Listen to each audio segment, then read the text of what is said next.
Hi, got another story for you. This is a true story.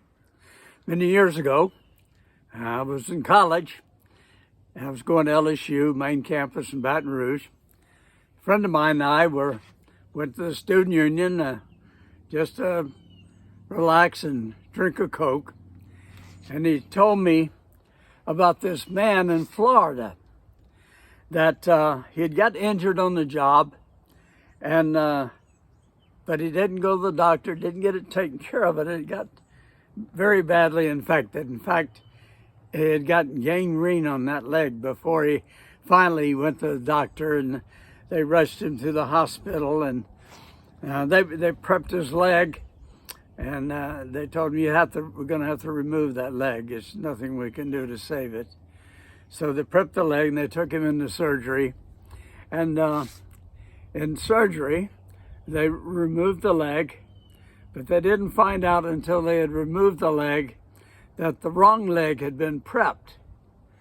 His bad leg was the right leg, and they had prepped the left leg and cut his left leg off. Well, there was nothing they could do but to go and prep him again and take the bad leg off.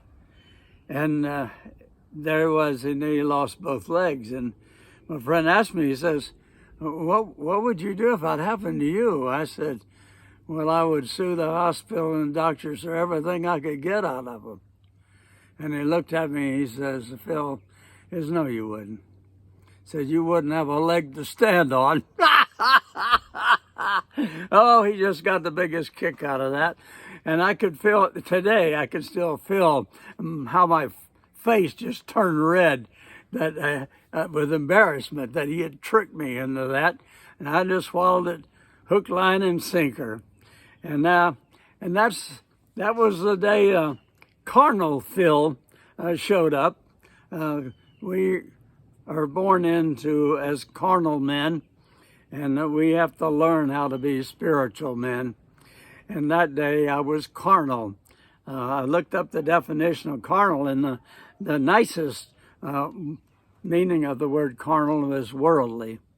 So I was being a worldly person that day, only thinking about myself and my situation, and not considering others.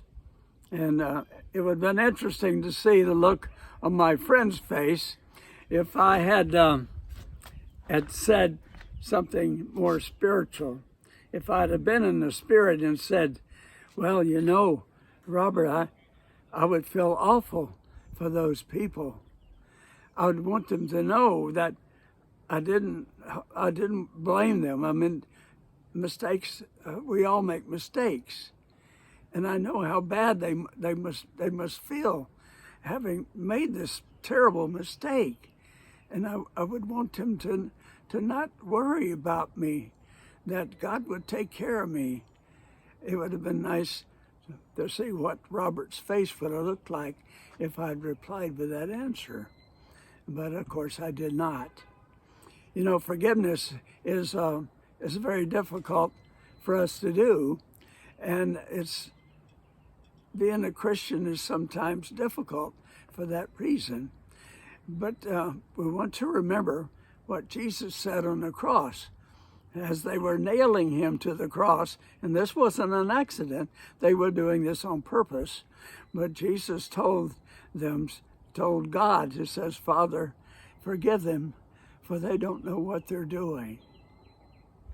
And it's not just Jesus, but Stephen, a disciple of Jesus.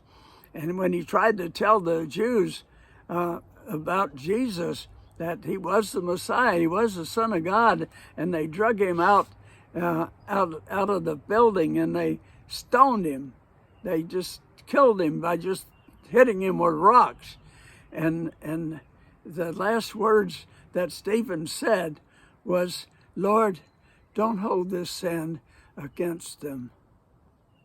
That's what it means to be a spirit-led person, willing to forgive those that are not don't deserve to be forgiven.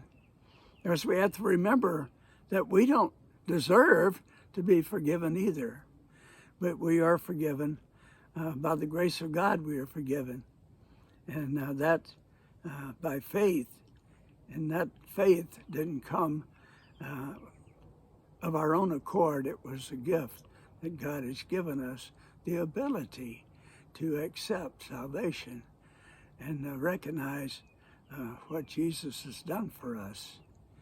So one of the scariest scriptures to me in the Bible is that Jesus said, if you're not willing to forgive others their trespasses, then God the Father will not forgive you yours. Remember that.